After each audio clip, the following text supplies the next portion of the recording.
Ako cenite ekološka sredstva za čišćenje ili pak želite da uštedite novac, ovo je sjajna ideja da napravite potpuno prirodno univerzalno sredstvo za čišćenje u spreju.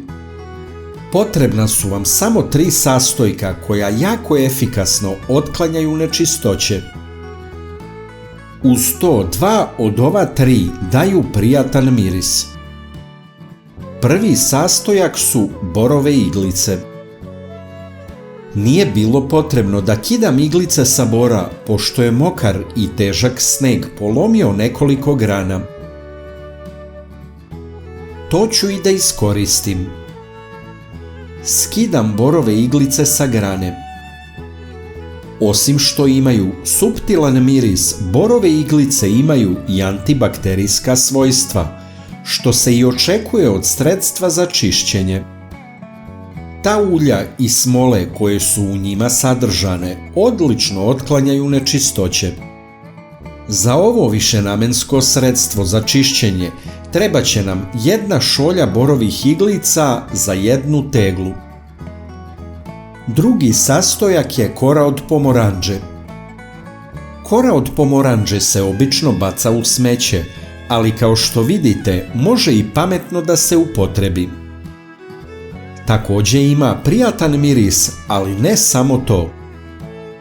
U kori citrusa se nalaze sastojci koji efikasno uklanjaju nečistoće i deluju antibakterijski.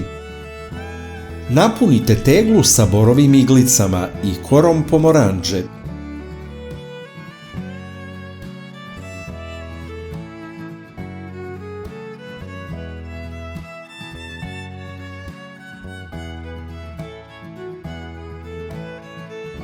Zatim ide treći sastojak, a to je alkoholno sirće. Sirće je jeftino, a efikasno sredstvo za dezinfekciju. Perfektno otklanja nečistoće. Ima malo neprijatan kiseo miris, ali on vrlo brzo ispari.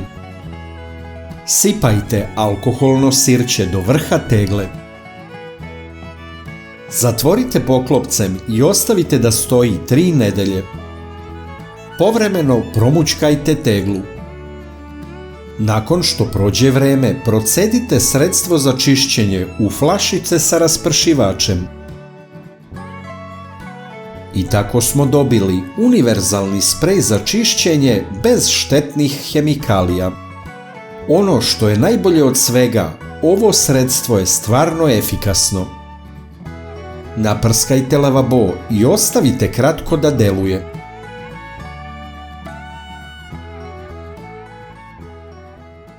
Zatim prebrišite sunđerom i potom isperite vodom.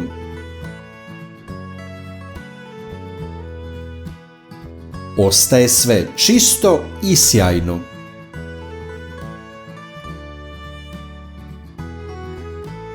Naprskajte sims od prozora, ostavite kratko da deluje, a onda isperite i prebrišite.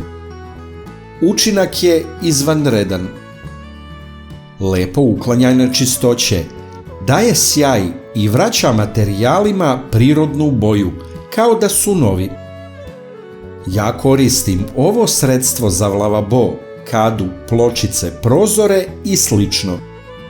Naravno, nije pogodno za drvo ili tekstil. Najlakši način da podržite naš rad je da lajkujete video. Kliknete na dugme prati, zatim na zvonce i na kraju potvrdite zvonce. Ovo za nas znači mnogo. Hvala vam na podršci.